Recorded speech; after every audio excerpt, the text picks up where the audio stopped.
Bueno, muy buenos días. En primer lugar, gracias por estar temprano, los que están temprano. La idea, en lo posible, yo creo que es que comencemos a la hora. Estamos comenzando 8:15. Ya. Y la idea es que este tipo de reuniones sea más interactivo. Yo creo que ya se acabó la época de las... Hay ciertos tipos de cursos en donde tú sí te puedes tener las ponencias magistrales, en donde todos están sentados y el ponente es el que se lleva toda la atención y él solo habla. Y bueno, pero yo creo que en un taller me parece que todo tiene que ser un poco más interactivo, ¿no? Desde incluso, yo me doy cuenta desde donde se sientan, ¿no? O sea, para que sea interactivo, todas estas dos filas deberían estar ocupadas, pero bueno. Por temas de horario, incluso también no podemos comenzar más tarde. Entonces, vamos a tratar también en lo posible de que los siguientes ponentes lleguen puntual para que así el público esté puntual y el programa termine a la hora que se programa. El día de hoy vamos a seguir con el manejo del dolor, la parte 2. Yo, como también soy oncólogo, les voy a compartir algunos aspectos en relación a la parte oncológica de dolor. Y bueno, esto es más o menos lo que vamos a revisar, la introducción, valoración del paciente con cáncer, herramientas de soporte para una correcta valoración, bases de tratamiento y rotación de opioides y conclusiones. Bueno, a mí me gusta siempre presentar el caso de este joven que se llama Peter. Este es un artículo interesante publicado en la revista Selecciones de hace un par de años, en donde hablaba un artículo sobre la guerra contra el dolor. Cuando yo leí el artículo pensé que se trataba de los nuevos medicamentos para el dolor, pero resulta que no, que lo que mencionaba acá es la historia de este señor que tenía un síndrome de insensibilidad congénita al dolor. Es decir, es una persona incapaz de sentir dolor. Y tiene que ver con el dolor físico. Había muchas historias de este joven de caídas, incluso se había caído de un segundo piso una vez con fractura, pero él nunca sentía dolor, ¿no? Los médicos decían que incluso si él tuviera un infarto o una angina, sería muy peligroso porque no sería capaz de sentirlo. Y gracias a este tipo de pacientes es que se ha podido estudiar este síndrome de insensibilidad. ¿Por qué?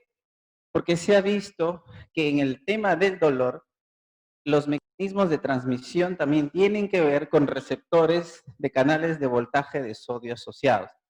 Esto probablemente ayude en el futuro a obtener nuevos medicamentos para el tratamiento del dolor. Incluso mencionan ahí que se están haciendo estudios de combinación de bloqueadores antagonistas de estos canales de sodio asociados a bajas dosis de opioides. Miren cómo a veces la experiencia de algunos pacientes puede llevar al descubrimiento de nuevos posibles tratamientos.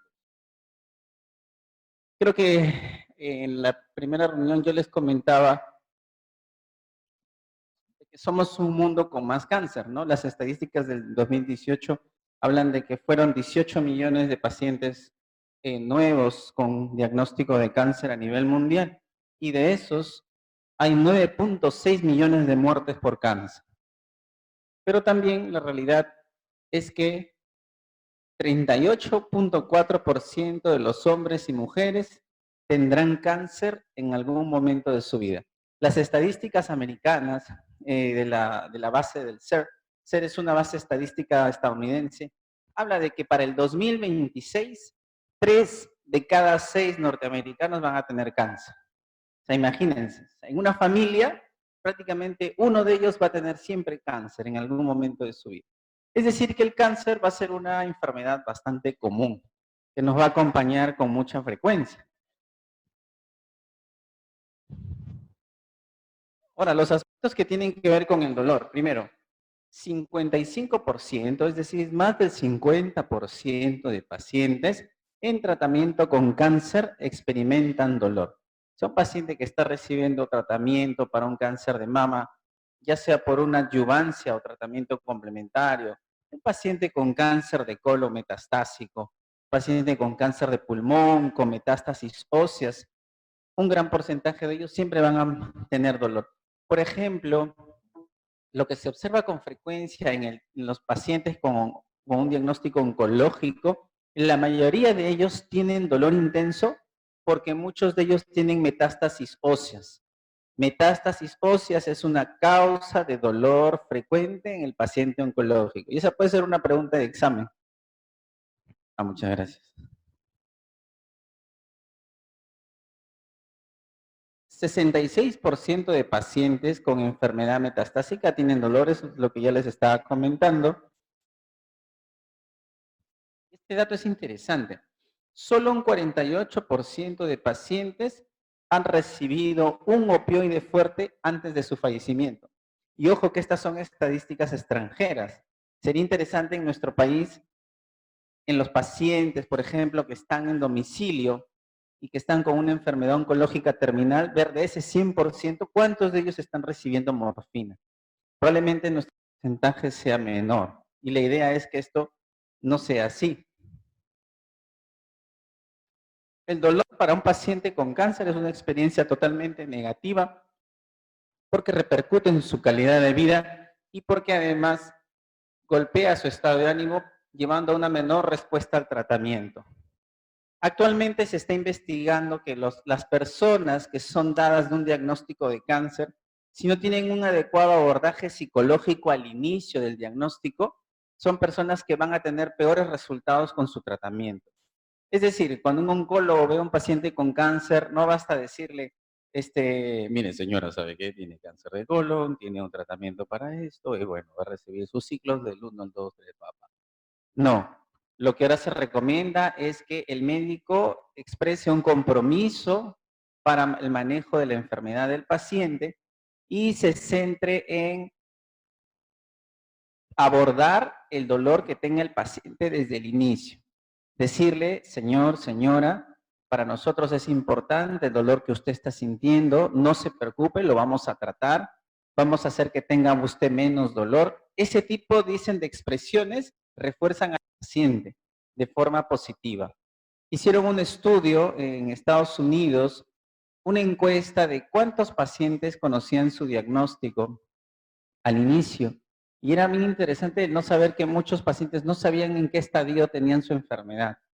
Y a veces eso debido al poco tiempo que el médico tiene para conversar.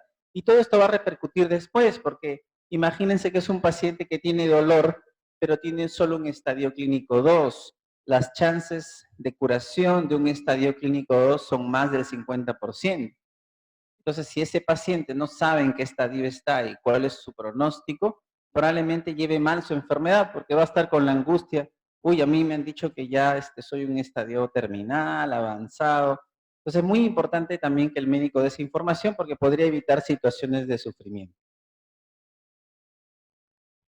El curso evolutivo de un paciente oncológico desde la prevención, hay acá como vemos, una interfaz entre la curación, la terapia antitumoral y cuando ésta llega a ser poco eficaz, la fase terminal hasta llegar al fallecimiento del paciente.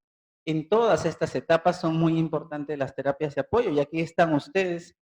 La atención primaria es muy importante, los servicios especializados, el tratamiento de soporte, los cuidados paliativos, la rehabilitación, las unidades, trabajar los aspectos espirituales, dar importancia al trabajo social. Entonces, en la valoración adecuada del dolor, voy a hacer solo alguna reminiscencia de los aspectos que el doctor Palacios les conversó en el primer tema. Es muy importante considerar la etiología y la fisiopatología del dolor. Recuerden, no todo paciente que tiene un diagnóstico de cáncer necesariamente tiene dolor por cáncer. Los pacientes oncológicos pueden tener dolor por otros motivos. Y ahí la importancia de que el médico sepa discriminar. En la mayoría de los casos el dolor pues sí va a ser realmente asociado al diagnóstico oncológico. La intensidad de dolor es muy importante valorar, esto también ya lo conocemos. No olviden cuando se trabaje más el tema de la atención de los pacientes en domicilio, siempre en la historia clínica tiene que estar escrito el EVA, ¿no? la escala visual analógica de dolor. Y ustedes sí me tienen que preguntarlo de la forma que el paciente lo puede entender, pero debe quedar constatado, ¿no? Ah, ese paciente tenía un EVA de 8/10, ese paciente tenía un EVA de 3/4, etcétera, etcétera. O sea, es muy importante discriminar eso. Y otro aspecto importante es el objetivo funcional para el paciente. No es lo mismo un paciente con cáncer, con un dolor oncológico, que tiene 40 años, es padre de familia y era el sustento de la casa, hacía taxi y ahora ya no puede hacer taxi porque tiene un dolor que lo incapacita, que una señora de 82 años, que la cuidaban sus hijos, que está en su casa. Los objetivos del tratamiento van a ser diferentes. En el primer caso, el paciente joven, necesitamos tenerlo lo más funcional posible, porque tiene ese sentido de responsabilidad. Y si él de repente no puede hacer ciertas actividades, va a sentirse también frustrado y eso va a repercutir también en que no se adhiera mucho al tratamiento. O sea que saber cuál es el objetivo funcional con el paciente es muy importante para definir la estrategia de dolor a utilizar. Ojo, eso es, puede ser esta pregunta de examen también. Ahora, en el tema del dolor, no les voy a marear con este gráfico, simplemente tienen que tener en cuenta que existe un proceso de producción de dolor debido a los receptores que capten el estímulo doloroso. Hay otra fase que es de la percepción, y aquí en la percepción entran los moduladores del dolor o las vías moduladoras del dolor, que lo vamos a ver en una gráfica. La expresión del dolor. Esto ya es diferente porque aquí se incluyen los aspectos socioculturales, las creencias y las alteraciones psicológicas incluso que el paciente pueda tener. Eso va a impactar en cómo esa persona capta su dolor.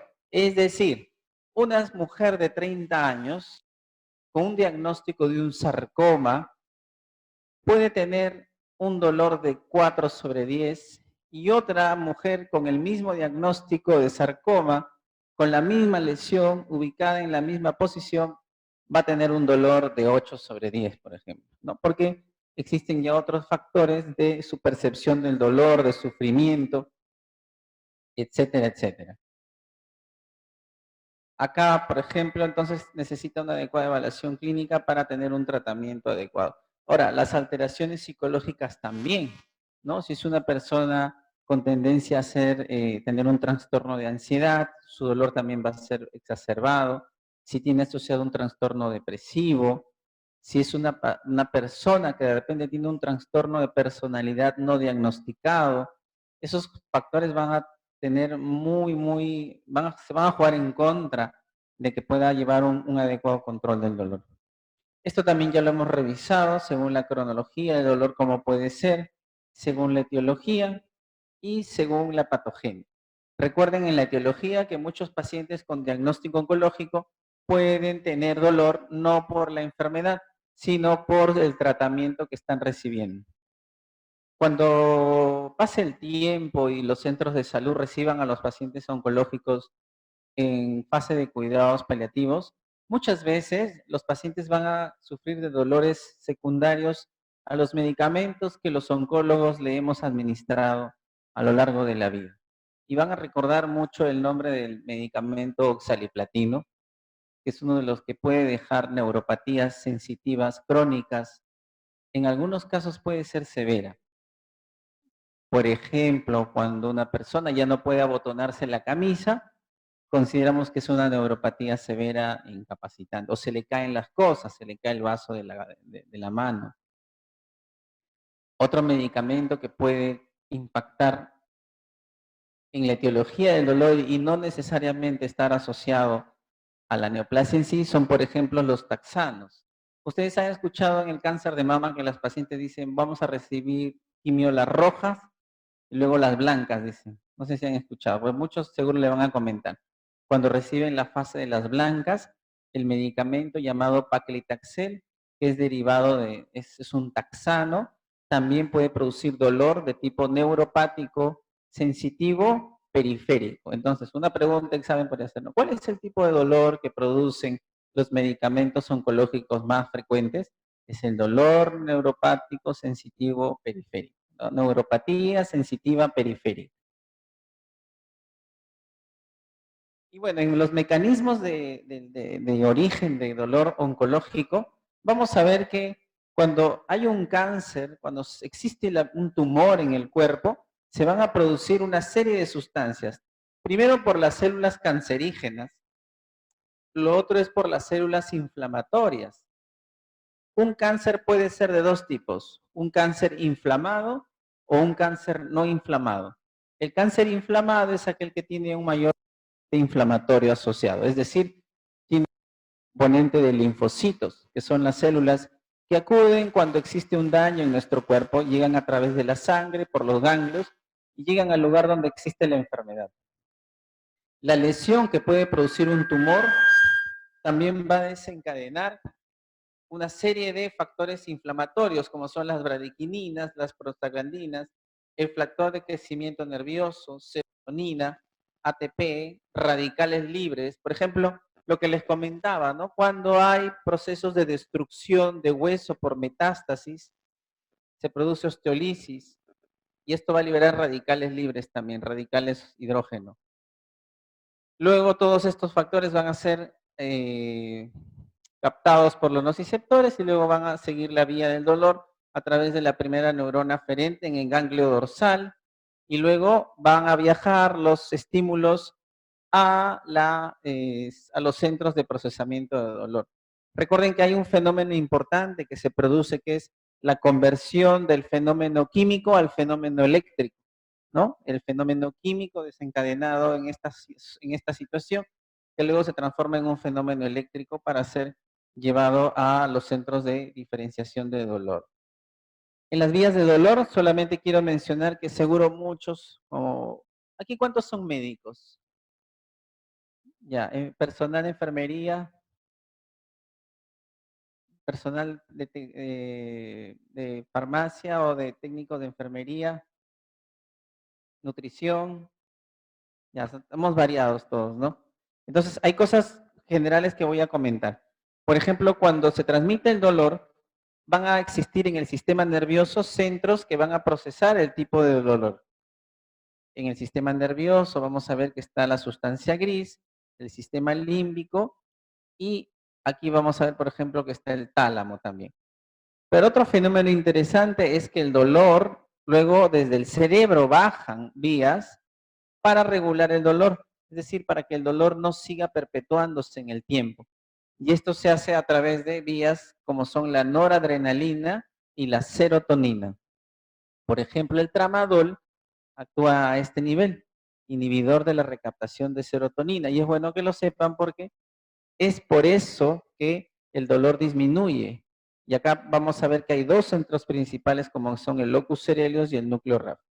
Entonces, cuando haya más noradrenalina y más serotonina, ambas sustancias van a producir un efecto analgésico, es decir, van a ayudar a que el dolor no se perpetúe. Porque imagínense, si ustedes se pinchan un dedo o se golpean con un martillo, el martillazo no puede durar para toda la vida, ¿no? El dolor va disminuyendo. ¿Y qué hace que vaya disminuyendo en el tiempo? Estos mecanismos de control del dolor. Entonces, el dolor puede ser de tipo nociceptivo, neuropático o una combinación de ambos. Esto también ya lo comentó el doctor Palacios en la primera charla. Pero hay otro dolor que también es importante que conozcan, que es el concepto de dolor total. El dolor total está asociado a cuatro aspectos que puede estar presentando el paciente al momento que sufre un dolor oncológico, como son la depresión.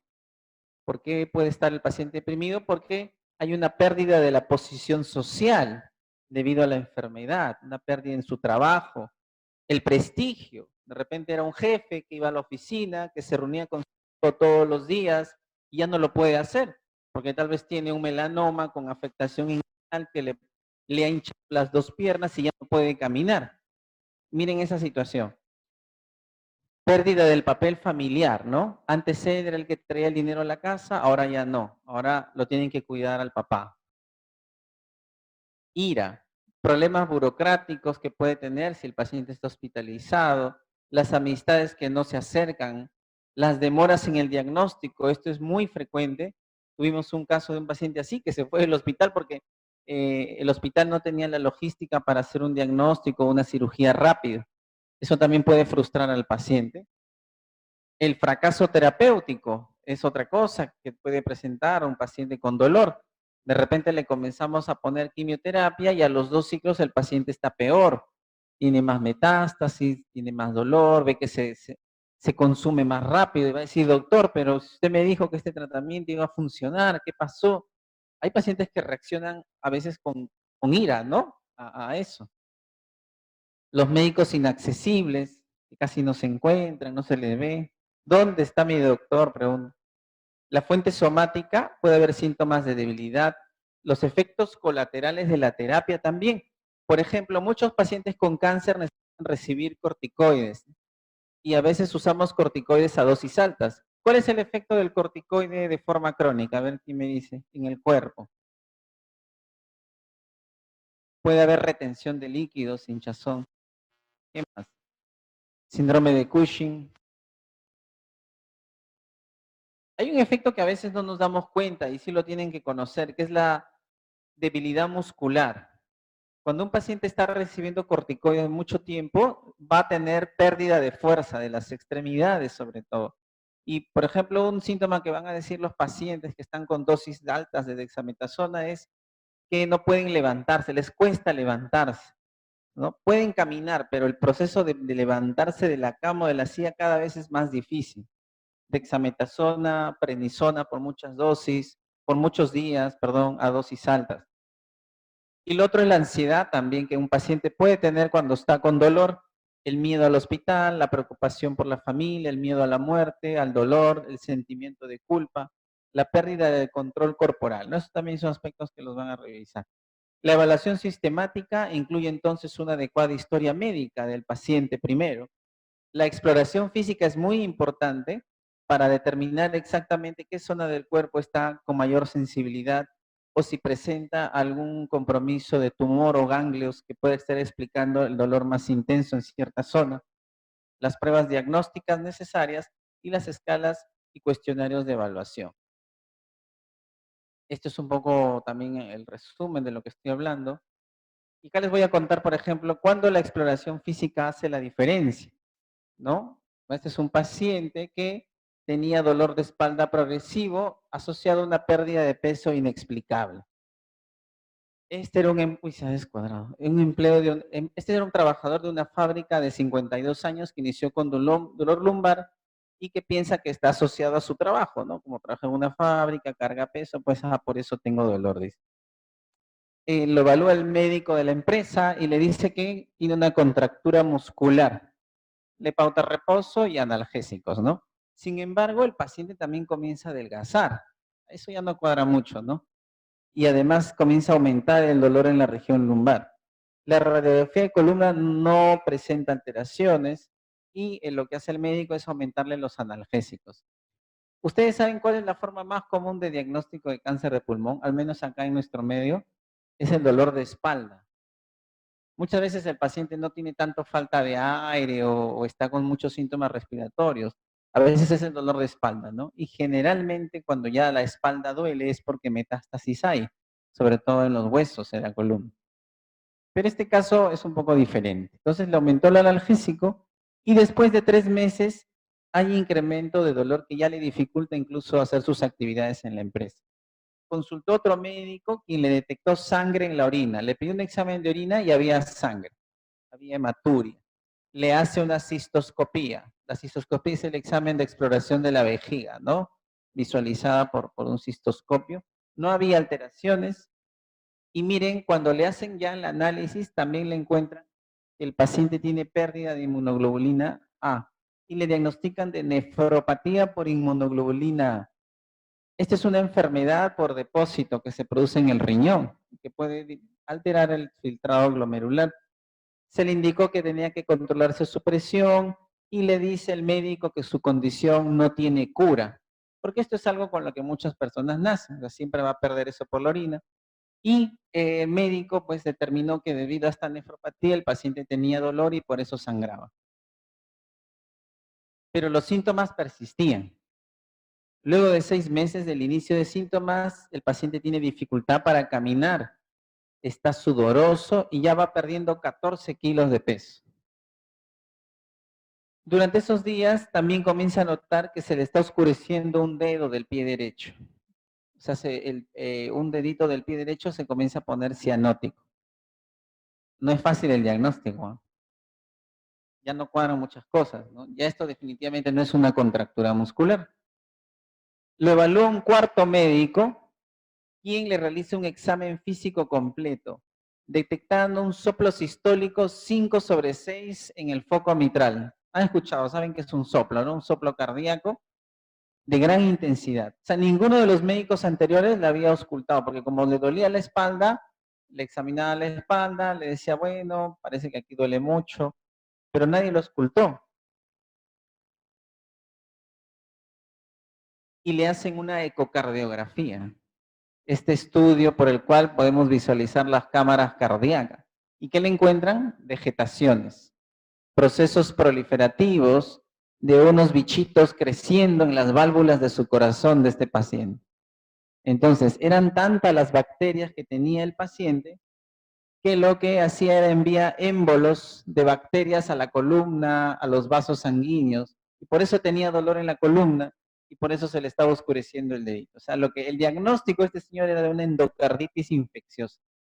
Más allá del cuadro clínico que no necesariamente lo tienen que conocer, lo importante es acá que al paciente se le examinó de forma completa. O sea, no porque tenía el dolor en la columna se le dejó de auscultar, y porque otro de lo que me mencionaba mis maestros, me decían, siempre examina la boca, qué grandes sorpresas te vas a quedar con la boca abierta cuando veas la boca. Siempre hay que examinar la boca de los pacientes y siempre hay que auscultarlos. Yo por eso a los estudiantes cuando vienen a rotar y lo veo sin estetoscopio, lo primero que les digo es por favor regrese con su estetoscopio, porque lo tienen que usar. Si el médico hubiera sido más acucioso en su examen físico, hubiera llegado al diagnóstico. Este caso fue del doctor Herbert, un médico canadiense, y dijo, a veces el diagnóstico clínico es tan eficaz como una tomografía o resonancia. Hay que realizar una historia clínica con ciencia, un examen físico minucioso y no olvidarse de escuchar el corazón. Entonces, la evaluación, ahora vamos a pasar a hablar un poquito de las escalas que usamos para valorar el dolor, que tienen que ver con valorar la intensidad del síntoma, ¿no? Y para poder también monitorizar la efectividad del tratamiento. Y esto incluso podría ayudarnos, si todos tuviéramos un método estándar de obtención de datos, incluso luego se podrían hacer en estudios, porque ya todos los pacientes tendrían una misma herramienta de evaluación. Esto tratamos de hacer acá, por ejemplo, en la unidad de ADI, en donde hay una serie de fichas, escalas de evaluación, que todos los pacientes tienen que tener al inicio. Entonces, hay escalas que tienen que ver con la valoración de la intensidad del dolor, que incluyen categorías de tipo verbal, o sea, lo que el paciente exprese, las numéricas, ¿no? Para tratar de dar una puntuación, escalas pictóricas, cuando el paciente es analfabeto o no puede determinar bien cuánto de dolor tiene, y las escalas visuales analógicas. La valoración del componente afectivo también pueden ser de verbales, visuales, hay una escala afectiva de McGill, y valoraciones de localización, en donde se le pone un dibujo al paciente y el paciente localiza dónde más le duele. Estas son las escalas, algunas unidimensionales, ¿no? De diferentes autores. Esta es una de las más conocidas, la escala visual analógica a intensidad del dolor, la escala luminosa analógica, ¿no? En donde hay un cambio de color, sin dolor y el peor dolor que haya sentido. Ahora, hay otros tipos de herramientas que los vamos a ir mencionando nada más, como la tarjeta de valoración del dolor del Memorial Hospital.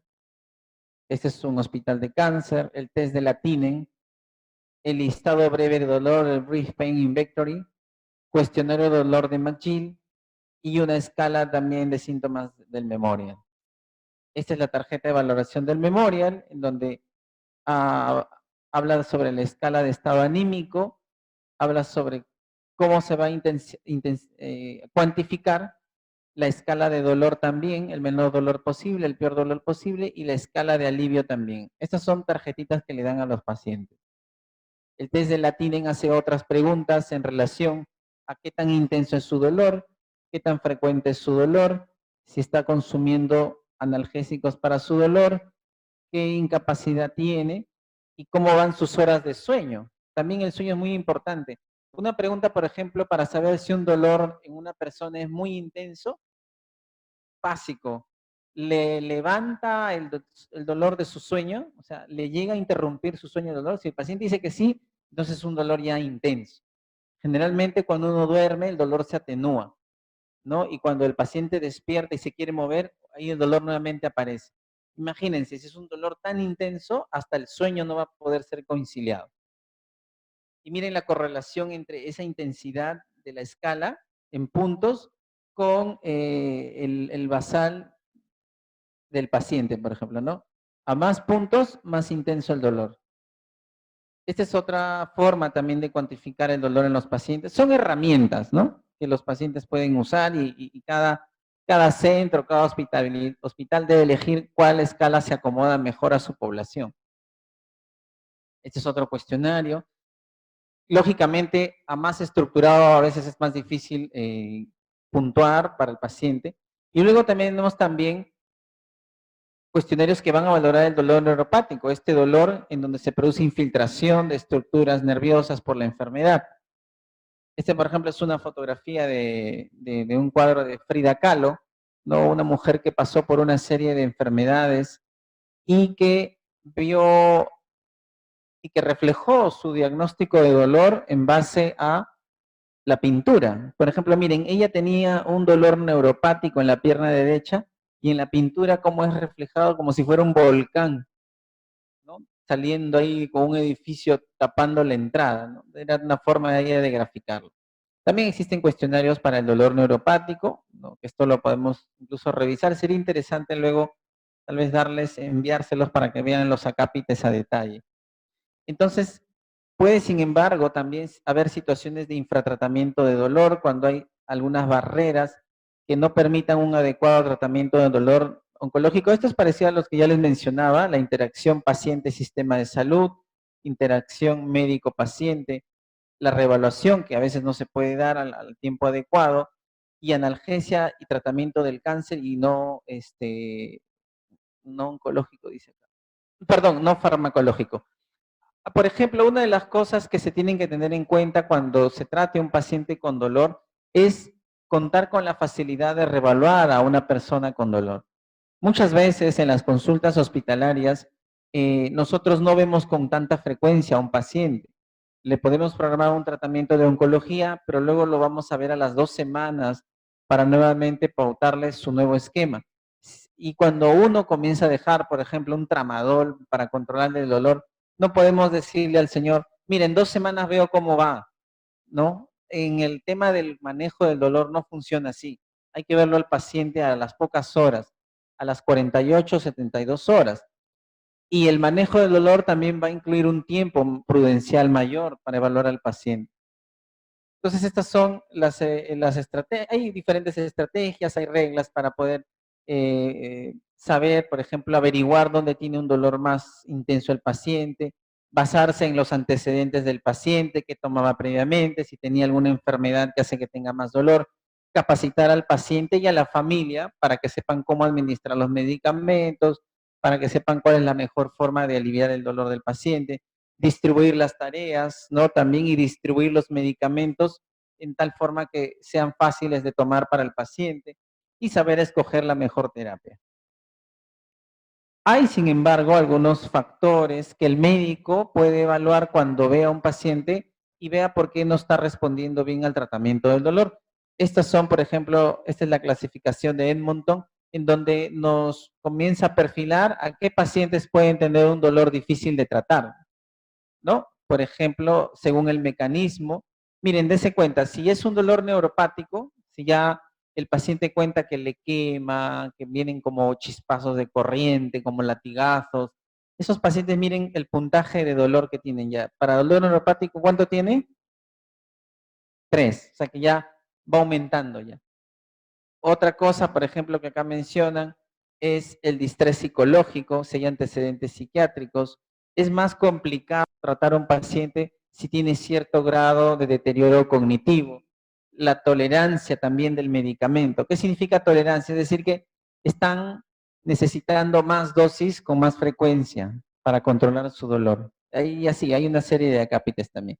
Y esta es otra escala de NIPAC que nos puede ayudar a valorar criterios de dolor difícil. Podría hacer una pregunta también de examen, ¿no? Mencione usted 3 criterios de dolor difícil, de difícil control en un paciente en cuidados paliativos.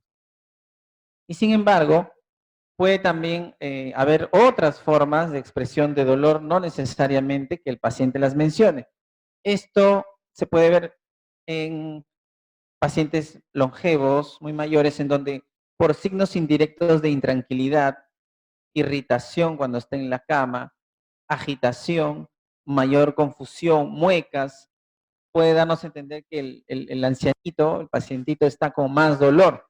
Otra de las cosas que refieren los cuidadores, por ejemplo, es, y esto ustedes lo pueden también corroborar, mi paciente le dice, ¿no? La señora, por ejemplo, me hablaba más, ahora ya no me quiere hablar, habla poco, ¿no? Entonces, incluso la pérdida de comunicación en una persona muy mayor puede ser un signo indirecto de que le está doliendo, y él nunca va a decir, tal vez, me duele, pero esa puede ser una forma de expresar el dolor. Este es un protocolo de manejo de todo más o menos lo que hemos hablado, ¿ya? Una especie de resumen. Entonces, las bases del tratamiento en el dolor por cáncer tienen que ver por la etiología, ver el mecanismo, la vía y ver cómo modificar la percepción del dolor del paciente. ¿Qué intervenciones hay que tener que hacer a un paciente con un dolor en un cáncer avanzado? Primero, intervenciones fisiológicas.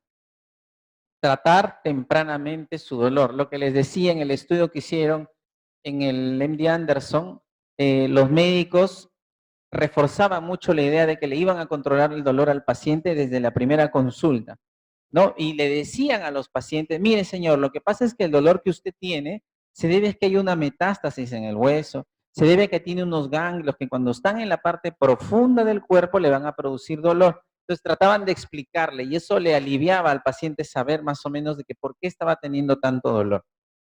Realizar combinaciones analgésicas inteligentes, es decir, no usar 2, 3, 4 medicamentos que tengan un mismo efecto, un mismo mecanismo, ¿no? Para no sobrecargar al paciente a nivel farmacológico.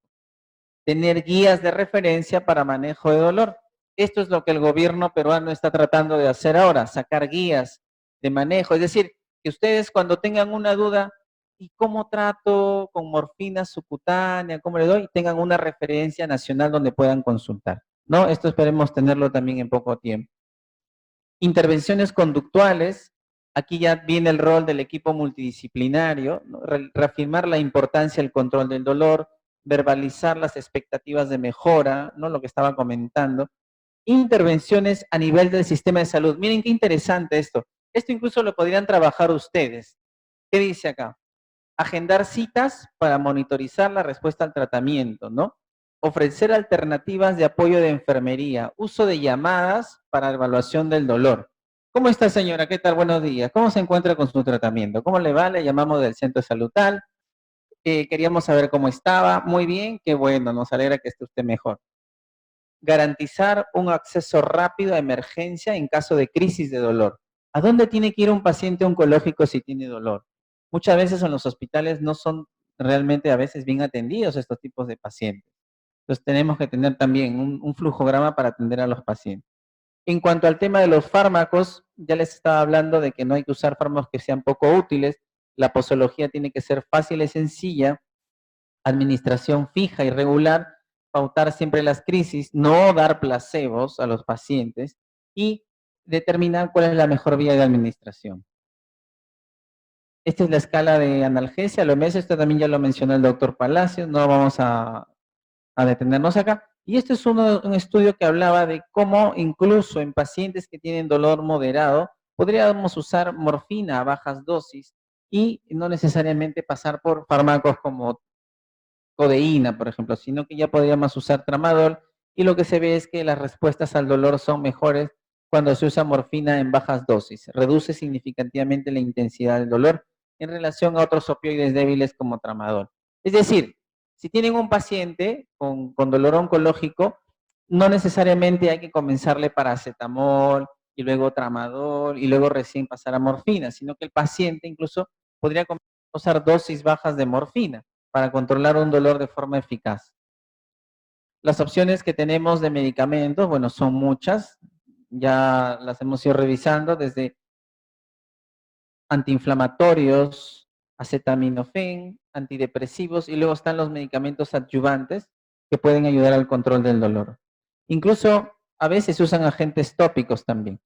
Ahora, otra estrategia que se va a usar en el manejo del dolor es la rotación de opioides. ¿Qué significa rotación de opioides? Cambiar un opioide por otro, ¿no?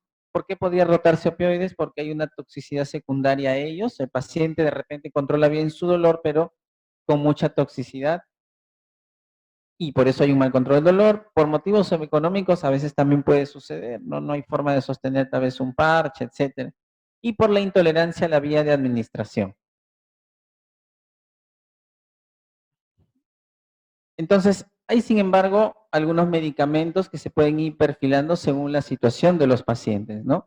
Si hay insuficiencia renal, hepática, todos los medicamentos se pueden usar, pero ya el médico va a tener que espaciarlos en una escala de horario adecuada. Y la rotación, esto ya lo habíamos comentado un poco en un tema que hicimos rápidamente de las tablas equianalgésicas, a través de las cuales vamos a convertir los diversos medicamentos en sus dosis equivalentes. Recordar que siempre la conversión debe ser hecha hacia morfina, vía oral, y luego pasar a otro opioide. Acá, por ejemplo, hay un ejercicio, ¿no? Que la otra vez comentamos, que 400 miligramos de tramador vía oral serían equivalentes a 80 miligramos de morfina vía oral, pero no olvidemos que si un paciente tiene deterioro de la función renal, la dosis tiene que ser reducida a la mitad, 200 miligramos de tramadol. Por ejemplo, si ustedes en el centro de salud ven a un paciente que tiene problemas renales, ha tenido un cáncer de próstata, tiene la creatinina elevada y está recibiendo 400, 600 de tramadol, hay que decir que no está bien. Probablemente eso lo tiene que corregir el médico. ¿Ya? Y a veces también, cuando hacemos la conversión, este es otro dato también importante, no siempre hacemos la conversión. Si es una persona mayor, otra estrategia es, hay que reducir el 25% de la dosis para poder comenzar con esa dosis y tal vez no llevar al paciente a que pueda tener efectos adversos. Esto se suele hacer en personas mayores. Estas son las diferentes, son estrategias de cómo rotar los opioides de morfina a las diferentes opciones. Con oxicodona, el radio es de 2 a 1, es decir, la oxicodona es el doble de potente que la morfina. Con buprenorfina hay un factor de conversión de 0.583. Con fentanilo, el factor de conversión es por 10 entre 24. Es decir, si yo tengo 60 miligramos de morfina, multiplico por 10 y divido entre 24 y tendré un parche de fentanilo de 25, ¿no? Y este es el ejercicio que se puede hacer. Por ejemplo, aquí, si tenemos 60 miligramos de morfina, queremos pasar a vía subcutánea, tendremos 30 miligramos de por vía subcutánea. Y si tenemos 60 miligramos vía oral, la tercera parte serán 20 miligramos. Cuando a un paciente se le pasa perfusión intravenosa o subcutánea, la relación es de 1 a 1. Y acá hacemos un ejercicio. Por ejemplo, si tenemos morfina de 120 miligramos y queremos pasar a oxicodona, acá no les he puesto la equivalencia a oxicodona. ¿Cuántos miligramos el paciente recibiría de oxicodona en total? A ver, quién levante la mano. ¿Quién dijo yo? Se va a ganar una canasta post taller que estamos preparando. ¿Se acuerdan que les vieron el radio aquí? Morfina, oxicodona. Radio 2 a 1.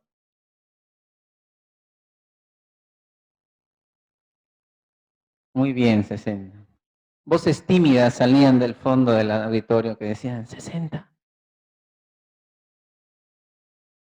Ahora, imaginemos que ese paciente, ya de esa dosis que tenía, usaba 3 rescates al día de morfina de 10 miligramos vía subcutánea. Entonces, ¿cuántos miligramos va tomando extra de morfina? 30, ¿no? Muy bien. ¿Y esto a cuánto equivale vía oral?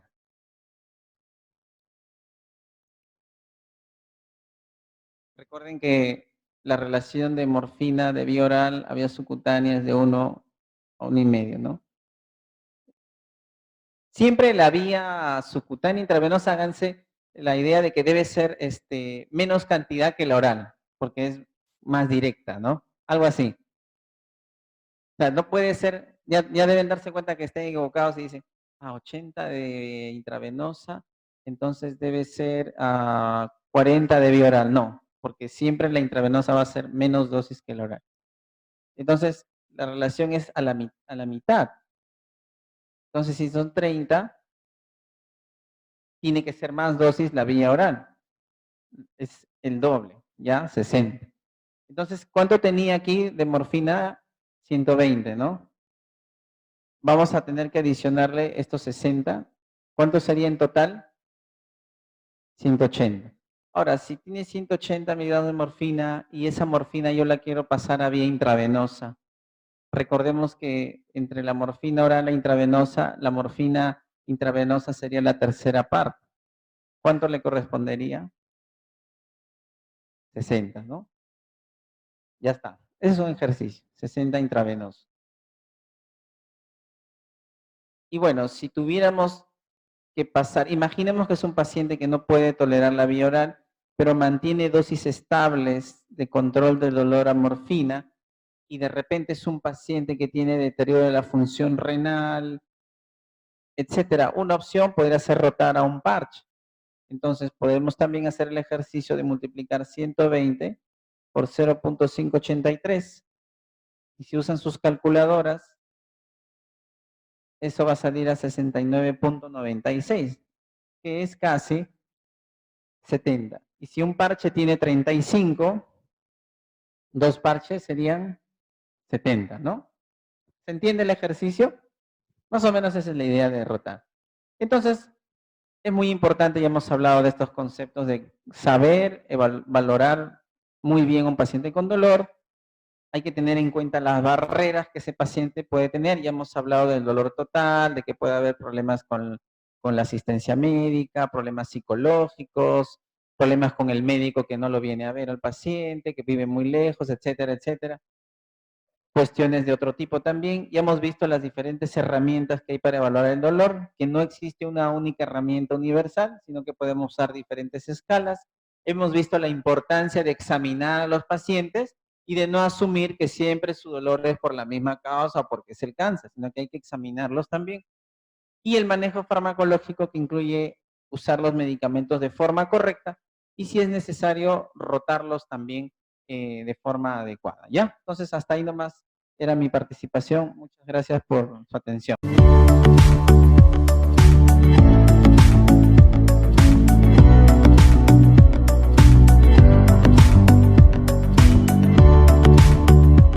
Gobierno del Perú. El Perú primero.